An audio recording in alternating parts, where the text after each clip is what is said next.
Hello, everybody, and welcome to Wondergoal, the soccer betting podcast from the Action Network. I am your host today, BJ Cunningham, and I'll be joined in just a moment by my friend and colleague, Anthony DeBundo, as we break down the Europa League final, the FA Cup final, DFP Pokal final, along with a little jaunt around Europe to Spain, Italy, and France to close out the regular season in those leagues. But first, Wondergoal is proudly presented by Bet365, the world's favorite sportsbook brand. Sign up with promo code ACTION to get Bet365's exclusive sign-up offer. Bet $1 on any game and get $200 in bonus bets. Must be 21 or older. Offer is available in Colorado, New Jersey, Ohio, and Virginia in the United States. Gambling problem? Call or text 1-800-GAMBLER. All right, first up, it's the Europa League final. It's Jose Mourinho's Roma taking on Sevilla. The line has been moving quite a bit for this one. Sevilla is currently sitting at plus 187. Roma sitting at plus 175 with the draw at plus 190. Those are the three-way 90-minute lines. And both teams are minus 110 each way to lift the Europa League trophy. Anthony, if you've listened to Wondergoal, you know we all have a 23-1 ticket on Roma. Some people like to ask questions about, like, what do you do in this situation? If you have that ticket, do you hedge on Sevilla? That obviously being minus 110.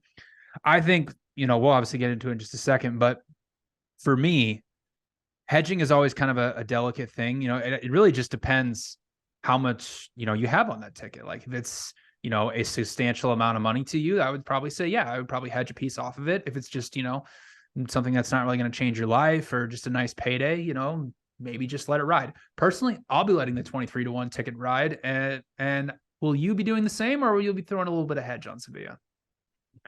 Look, if Roma had opened as like a solid favorite here, minus 140, 150, I probably would have taken a piece off of my Roma ticket and grabbed some Sevilla plus money, because I think Roma's a slight favorite, but I don't think it's like a huge edge in this final. But, at minus 110, I'm not laying juice to hedge out of this ticket. It's a 23-1 ticket. Mourinho's history here, and that I personally think that Roma's the better team. What's interesting about Roma is that the market has not really budged on this team consistently. And I know that the form has been bad in Serie A. They kind of punted away. They haven't won in 7 matches now. They've been rotating through the team. They've had a ton of injuries, which has not helped. Losing Dybala is a huge loss, but he's now cleared to play and is going to probably come off the bench. I'd imagine play like a half, or, if they need extra time.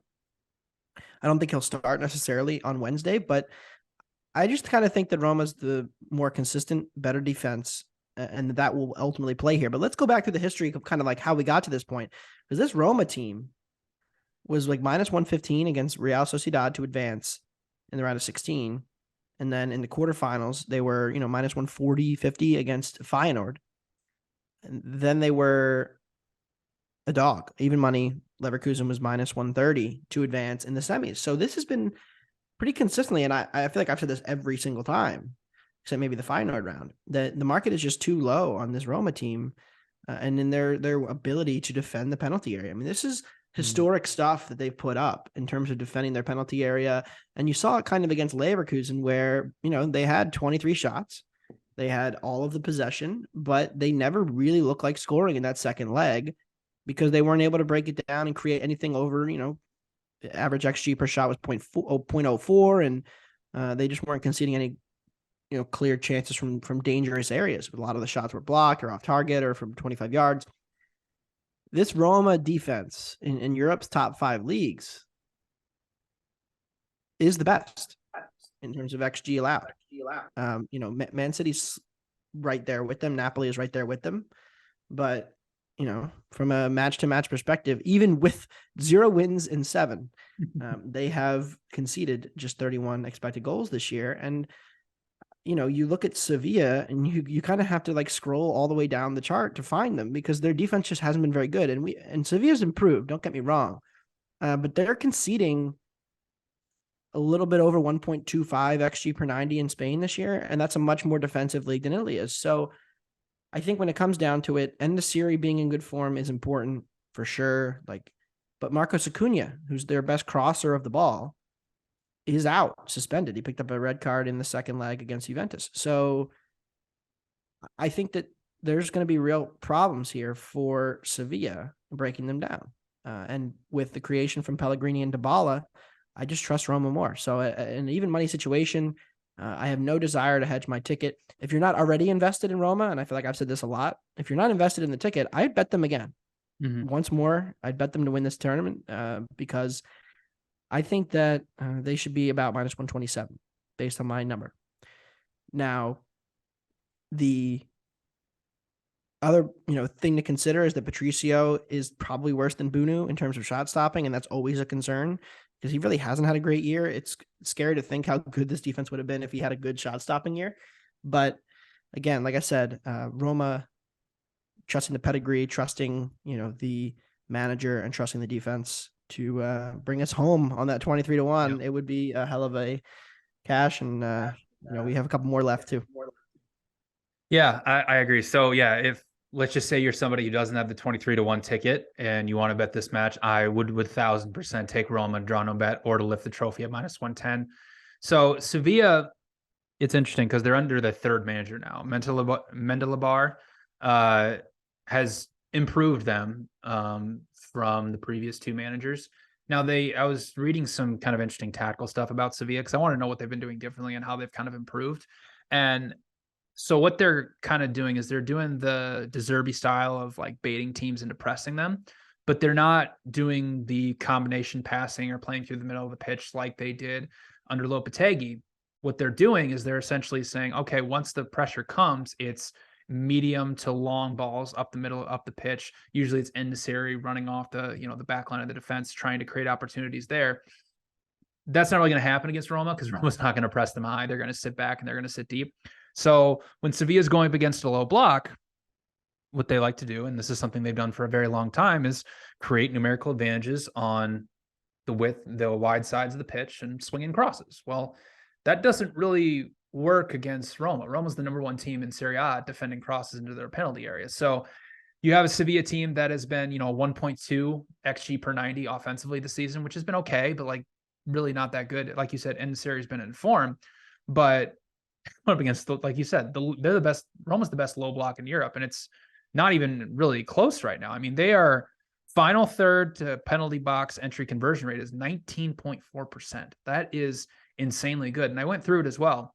Against the top 7 teams in Serie A, not one team has created over 1 expected goal against them in a match. Like that is insanely impressive. And I know this is something that you've also mentioned as well, is that Roma offensively, when they do place the top teams in Italy, they're only averaging around 1 expected goal per 90 minutes, but they've been good in direct counterattacking opportunities. And you saw that throughout this whole Europa League run, where that's all they need is just 1 or 2 big chances going forward. And the way Sevilla sets up out of possession actually is very, very conducive for that, because Sevilla wants to get in your face. They want to press you high, and they do play a very high line, but they have average to below average defenders that are defending in transition. It's why they've been so bad defensively all season in Spain.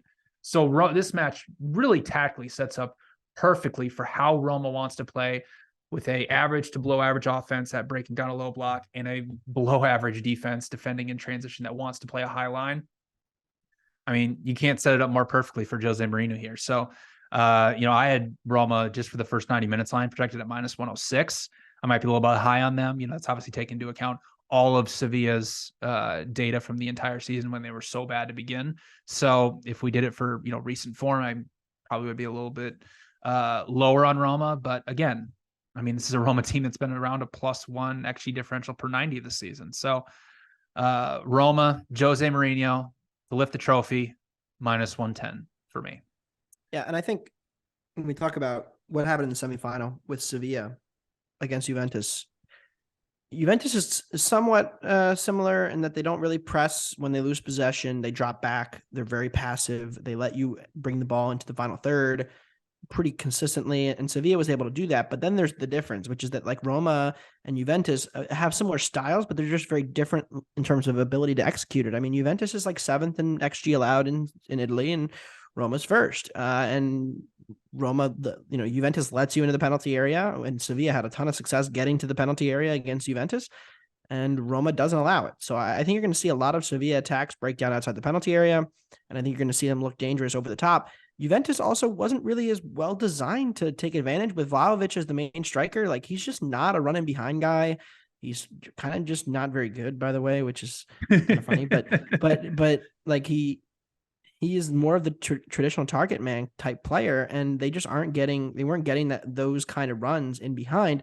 And when they kind of shifted how they were playing, they were able to generate a lot more against Sevilla. So I do think that this Roma team is much better designed, and this is interesting. Like Pellegrini, there's only 4 players in Europe that have over 100 shots and chances created in Italy in the top 5 leagues this year, and it's like Messi, Vinny Jr., Pellegrini. Like that's the company that he's kind of in. That's just from the analyst. So he's been excellent, and then of course like Dybala as like the super sub to come in and just be the transition and be the ball progressor, the guy who brings the ball into the final third. Like he is so good at that, and I think that is kind of a thing that without Acuna, especially, that Sevilla just doesn't really have. So it will be interesting. I'm excited for it. It's probably gonna be a terrible soccer match in reality, but that's what Jose Mourinho does. Exactly. I mean, that match against Leverkusen, like you mentioned, 23 shots, only 1 shot had an XG rating over 0.1. Like that's just what Roma does. And the thing about Sevilla as well is, like, let's not forget, I understand that the second leg went into extra time against Juventus, but they did concede 3.8 expected goals over the 2 legs. So let's not sit here and act like they had this great defensive performance against a pretty average offensive team in Italy. Exactly. Yeah. I have questions about Sevilla, and look, I bet them last round. I like them against Juventus, but I don't like them in this matchup. So, especially as a coin flip. So Roma, let's cash it. That made me feel much better about next week's finals when, with Fiorentina and Inter. Right. So. And I mean, let's not forget, like Roma's also played 2 Spanish teams throughout this whole thing. Like they were in a group with Real Betis to begin the whole competition. Although they did, lose and draw against them, they won the XG battle pretty comfortably in both meetings. And then they obviously beat Real Sociedad, which is a significantly better team than Sevilla is. So, I mean, that's the other thing. Like you said, like they were lined as a coin flip against Sociedad. Yeah, over 2 legs. And so much better, marginally better by a lot than Sevilla, no matter what form you put Sevilla in. Right. So yeah, I mean, it's interesting to see this line. I'm surprised by it. Right. Okay. Let's move on. The market has flipped Roma. Sevilla opened a favorite. They opened about minus 125, and now Roma's most shops the money line favorite here with the coin flip, roughly a coin flip on who lifts the trophy, but. And Sevilla's had, like, outside of the Europa League, run in here, like they've had a very easy schedule to end the season here in Serie A or in La Liga. And then they went and played Real Madrid over the weekend, who did not care about the match, who is already on the beach. They went up 1-0, and then just Real Madrid just kept creating chance after chance after chance against them. Like this Sevilla. I mean, Sevilla rotated too, like and the Serie didn't play, but yeah, I mean it's just like not that good of a team. They're an average La Liga team. At some point, you are what your numbers say you are, and like they're an average La Liga team. They're not as bad as they were early in the season. They're not as good as they were last year. They're just average. Right. Roma's much better than average in Italy this year. Yeah. All right, let's move on because we have the FA Cup final on Saturday at 10 a.m. Eastern time, and it's a Manchester derby. Manchester City taking on Manchester United. The 90-minute line is Manchester City minus 200. United is plus 475 with the draw at plus 375. Manchester City is minus 400 to take home the trophy. United is sitting at 3-1 to lift the FA Cup trophy. I am going to have to do something here that I haven't done all season. I think I'm going to have to bet United in this because I think the market is overrating City, but I'll let you go first. Well, I kind of want you to go first now because I'm floored by that statement that I can't really process it. I mean, I was going through all the numbers last night, and like, here's the thing. City, the way they've set up tactically is going to be much different than the match at Old Trafford where United, basically had 2 direct counterattacking opportunities in the final 10 minutes and secured a 2-1 win. But, in that match, United did an incredible job of closing off the middle of the pitch and not allowing City to play through the middle.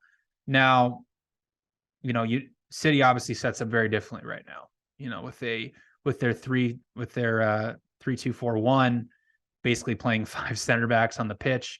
And I saw this tweeted out there, and I think it's kind of perfect. It's just like, last year City was defending with, Kyle Walker and Cancelo in wide areas. Now they're dealing with Ake and Akanji, and then Stones and Diaz through the middle. And it's just, they're like, people are trying to go and transition against like literal like monster defenders who are so good at defending, but also so good at possessing the ball carrying, and progressing the ball up the middle of the pitch. So from a matchup perspective, it does worry me a little bit about United, because what we've seen from United throughout a lot of this season is teams that can counterpress them effectively. They can't really build out of the back. So it requires them to be very direct, very transitional, which, is something they could have success with against City, although it's unlikely. But where I get down to the end is just from a market perspective, I think City is vastly overvalued here at minus 200. I only have them at minus 127 for the first 90 minutes of this on a neutral field. And that's where I've come down to, where maybe I don't like the matchup so much for United, but the market is way, way too high on City. Like, I know they destroyed Real Madrid, but they were too high on them in the first leg of that one. I know they destroyed Leipzig, but like they were too high on them for that one as well. So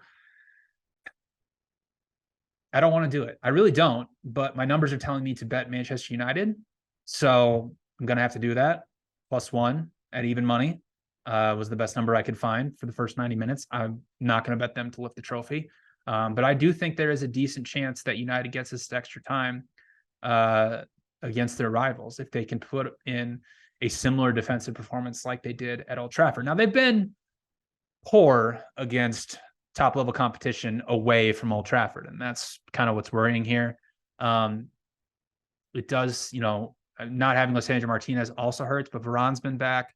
Lindelof's been very, very good in, a fill-in role there at center back. They have good defenders in wide areas with Shaw and Wan-Bissaka to defend Mahrez and Grealish. So if they're able to close off the middle of the pitch and those two are able to be good defending in wide areas, I think they can shut City down for an extended period of time. So I'm going to take the full goal with United +1 at even money. I'm not sure how, this kind of brushed across my mind, but, Tottenham and Man United have had very interesting seasons. Mm-hmm. And I've kind of railed on Spurs and I've shit on them and said, they're really bad. And they are. And they conceded 63 goals in 38 matches. Now, there was some bad goalkeeping in there from Lloris and Foster and whatnot. United, though, conceded 43 goals, which is quite good. So, in fact, it's the, tied for the third best in the league with Arsenal. Mm-hmm. Now, if you went based solely off of XG, who do you think has conceded more expected goals this year, Tottenham or Man United? Well, I'm looking at it right now, and it's Man United. It's crazy, right? By it is insane. By a little bit, but yeah, it is crazy. Yeah, and because I want to bet the under here, and I actually show a little bit of value on it, but I'm just concerned about what I've seen from this United defense, and I think that City's attack is just in a different way now than it was in the last meeting, which was right after the World Cup break, when, we kept having that conversation and I kept saying it, especially that like City's attack was worse and that they hadn't figured out Haaland yet and that the shots were down and they weren't like, all of that was objectively true for a while. And then they just like figured it out. Pep is a good manager. They solved the problems and they became this supernova, of which I have definitely lost more money than made betting against them in the last month and a half, 2 months. But I'm just like, I can't get to this number either. Like, I can't lay it with City. I show value against them winning both cups now. Yeah. Part of me wants me to just like throw a half a unit on both dogs, and then say, if they win the treble, I tip my hat. But if not, like, here I am, because there are some reasons to be a little bit concerned, because like they win the league, right? Because Arsenal loses at Forest, which I haven't been on the pod since, so I want to make that point known that Arsenal lost to Forest. But like, let's go back and look now at what we've gotten from City since about the time when I was like, okay, this team is just like not quite right still, and they're kind of sputtering a little bit to the finish. Outside of that Real Madrid performance, they have not played their best soccer in the last month. And when you combine it with how much the conversation around them has been centered around players asking for rests, De Bruyne didn't train for over a week. Grealish didn't train for over a week after they won the league.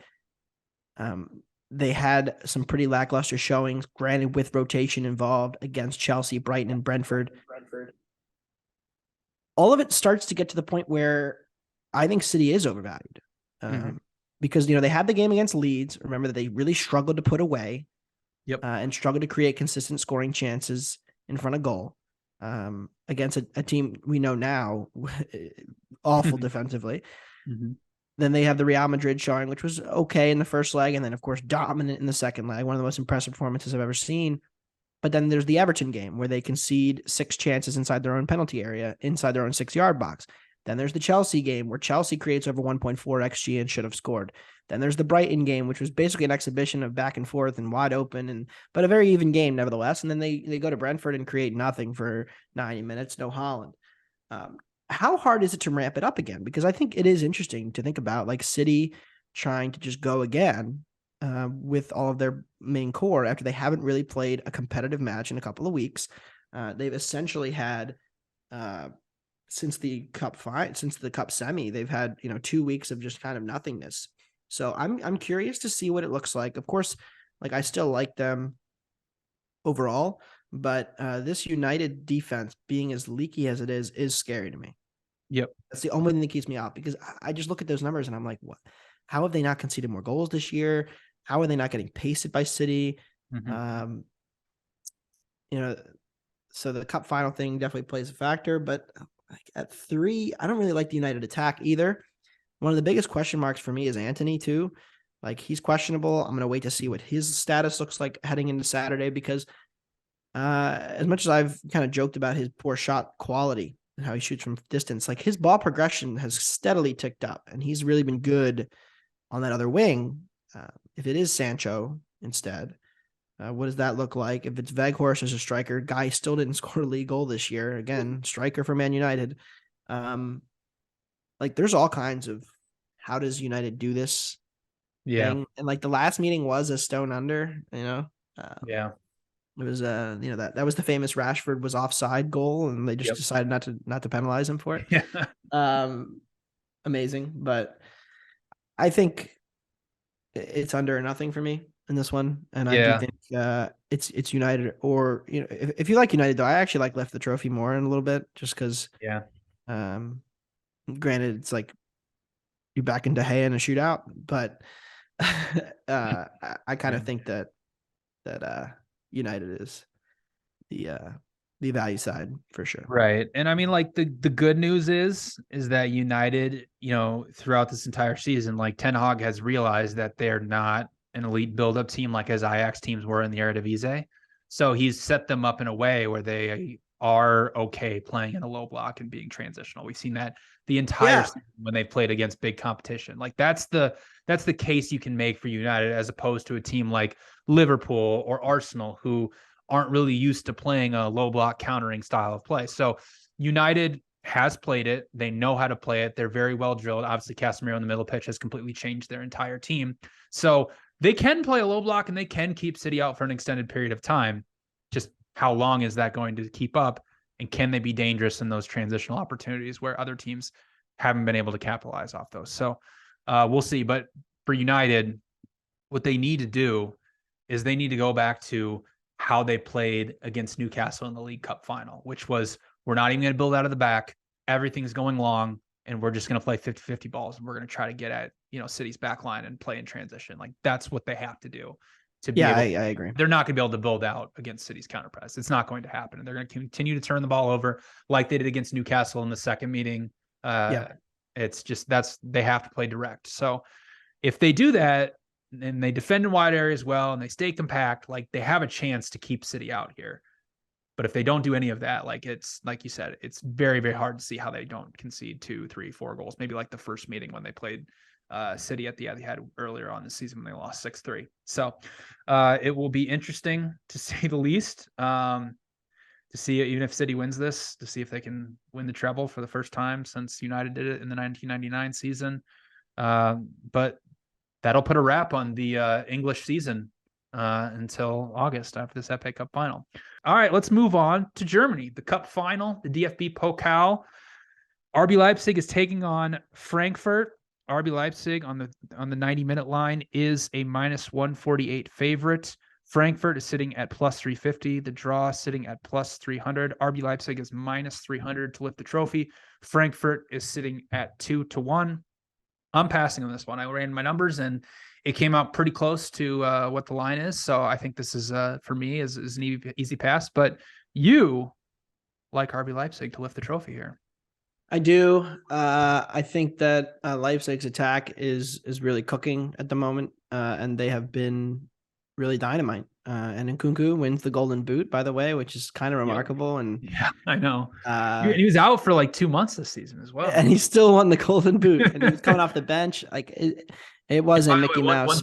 One thing before you get started, I totally forgot that he's going to Chelsea this summer, and they're going to somehow try to shoehorn him into this lineup, but which is insane to think about. But sorry, go ahead. Well, I mean, I think he is kind of the striker. Yeah, he's good. So. Like he's good. He's done in the Champions League. He's done in the Bundesliga.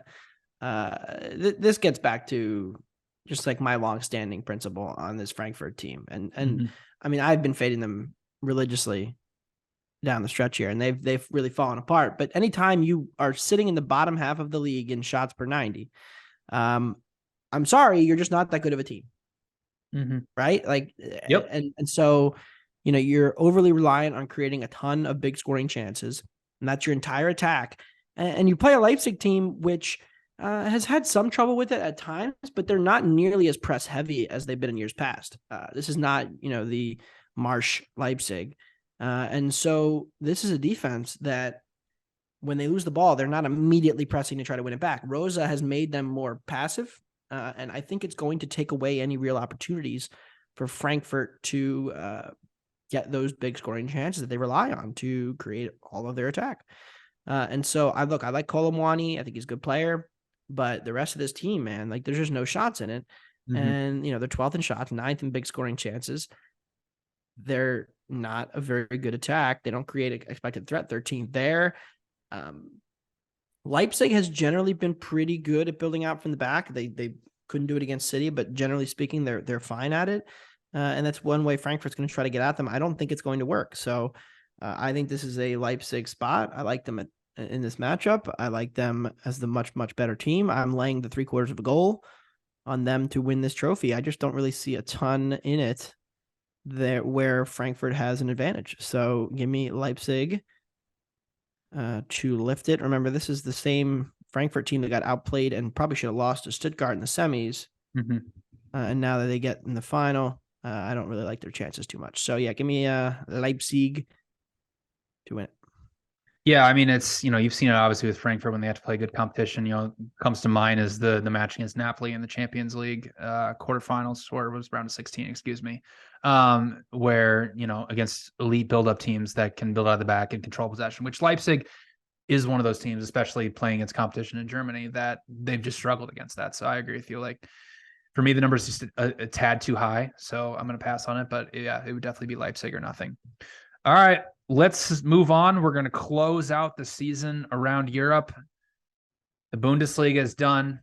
The Premier League is done, but there is one more match week left in Spain, Italy, and France. Let's start things in Italy. What's your best bet for the final weekend in Serie A, Anthony? Well, if you follow me in the app, then you know that I've been betting this team way more than I should have in the last 2 months, but they have been actually quietly cashing tickets. They beat Milan, cashed a team total over there. They beat, or they drew, well, actually they lost, but they covered against Lazio, of course, in true Lazio fashion.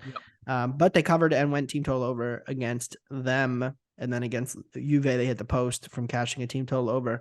I just think that the market, like, I know they're already relegated, like their season's over, This is pretty much a dead rubber between them and Salernitana, but there's nothing in the numbers that tells me they're anything but pretty even teams in terms of true talent. I know. Cremonese is better than their numbers. You know that Salernitana is worse than theirs.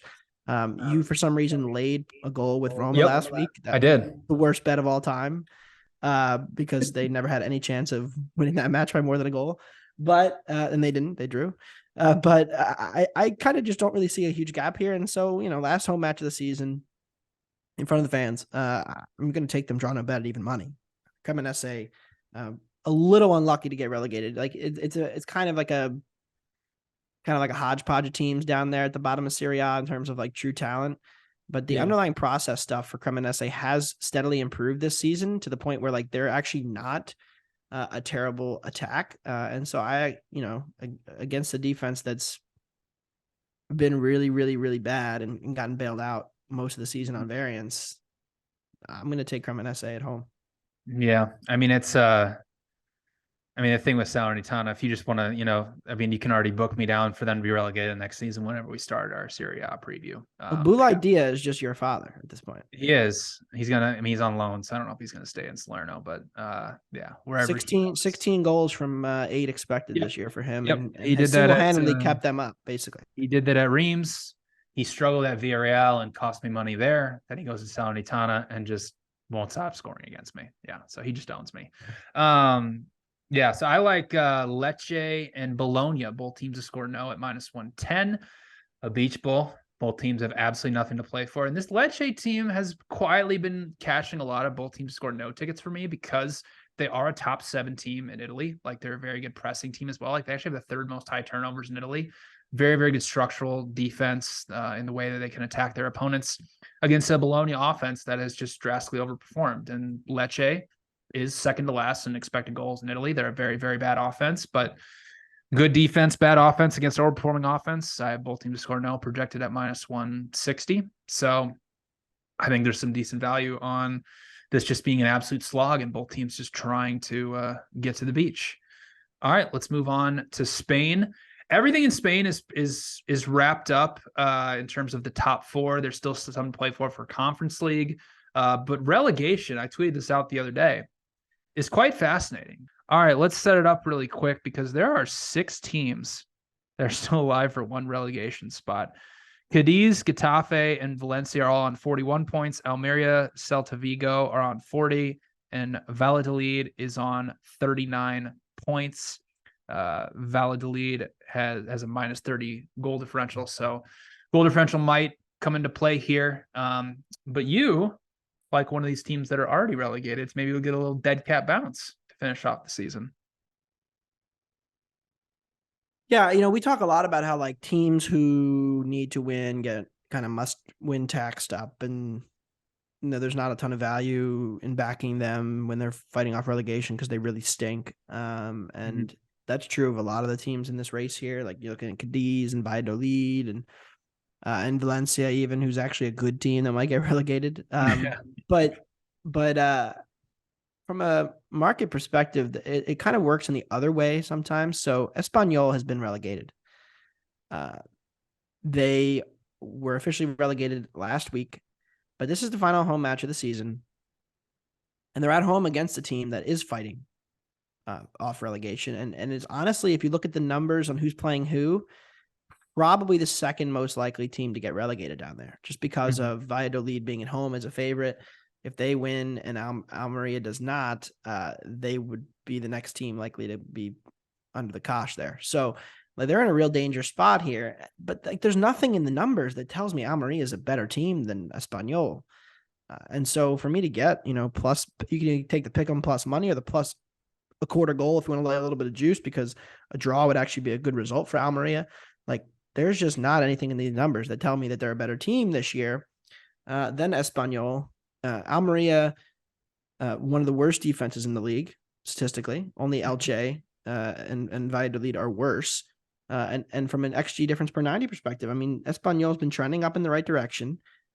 They've gotten results. Like they drew Valencia, they drew Atleti, and they've tried to stay up here. Like, I don't think they're just going to quit now with one match to go just because they're out of it.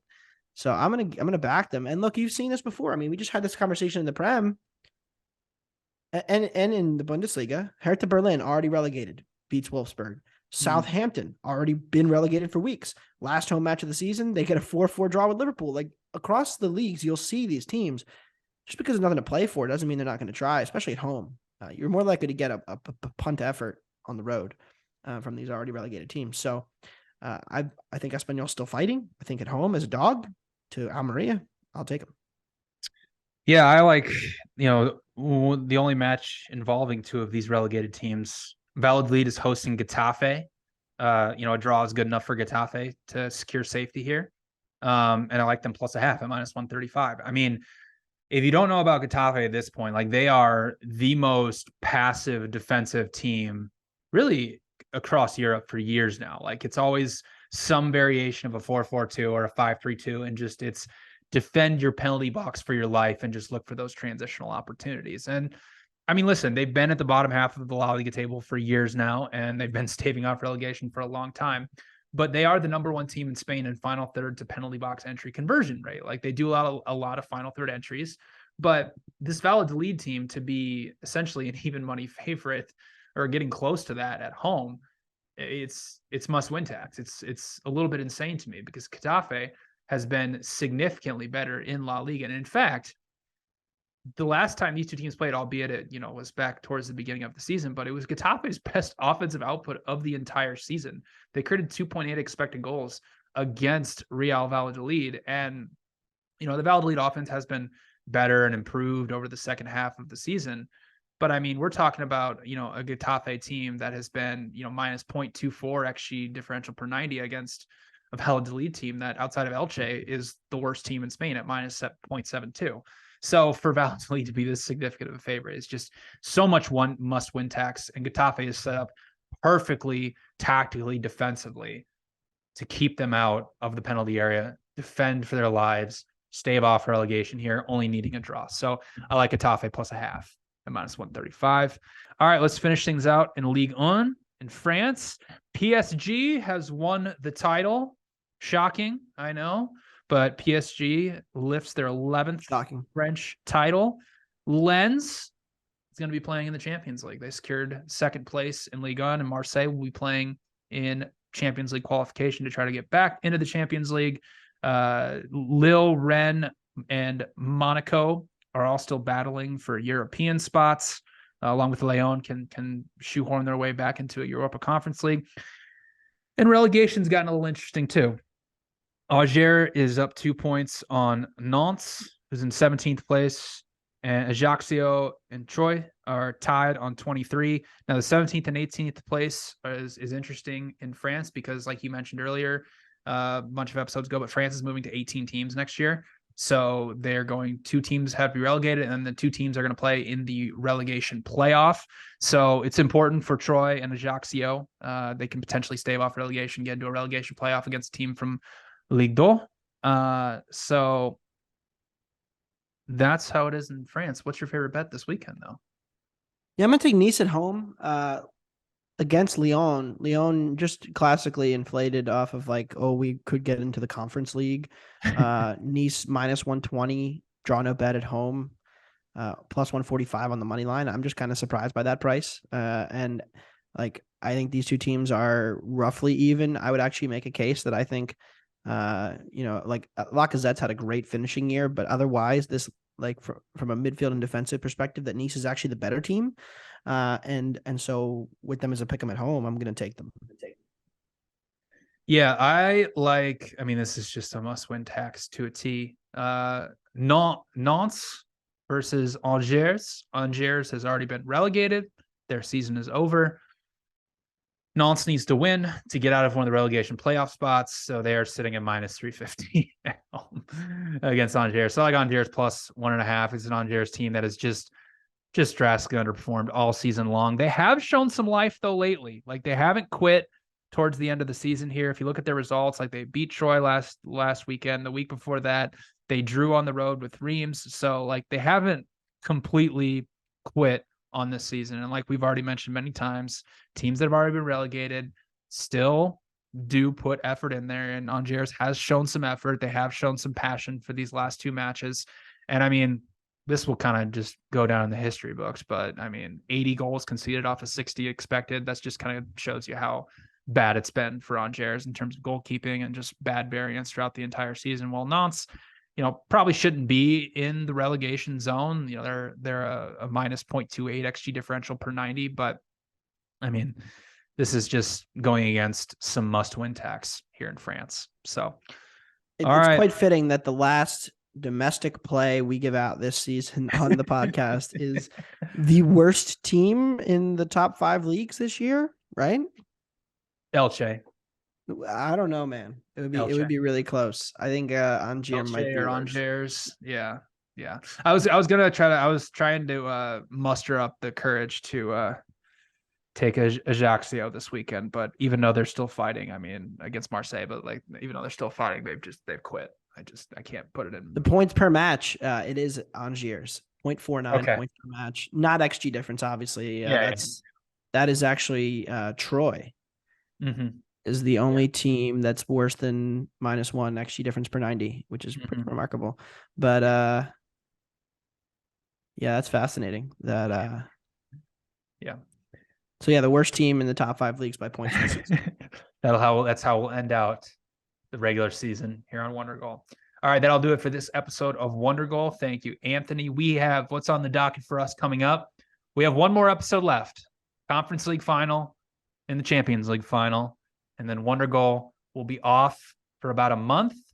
And then we'll be back for the Women's World Cup towards the end of July. And then that will lead us right into a brand new season. This is the first since the pandemic. This is the first regular off season in the soccer calendar in about 3 years. So Wondergoal is going to take about a month break, and then we'll be back in the chairs ready for the Women's World Cup. And then we'll have another wonderful season of European soccer. And then on the horizon next summer, we're back to doing the Euros again. So that'll do it. For Anthony Bundo, I'm BJ Cunningham. Thank you for listening, and good luck on all your wagers in the final weekend of the regular season.